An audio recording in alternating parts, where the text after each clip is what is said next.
Hello friend, देख सकते हैं इस मोटर को हम चेंज कर रहे हैं। ठीक है, ये चेंज है।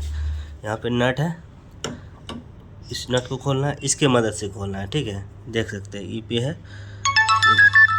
रेंच है, समझे, रेंच है। उसके बाद इसको जो है, इसको हम लगाएंगे। उसके बाद आराम से इससे इसके साथ आसान से हम खोल लेंगे। दोनों को आराम से खोल लेना है और दो को नीचे अभी है, इसको भी खोल लेना। हम नीचे हम पहले से खोल लिए हैं। उसके बाद आपको जो है इसको थोड़ा हिलाना है, उसके आराम से निकाल लेना है। ठीक है, देखिए निकल गया आराम से, देख सकते हैं, फर्स्ट क्लास। उसके बाद इसी तरह आप लोग भी इसको बदल सकते हैं।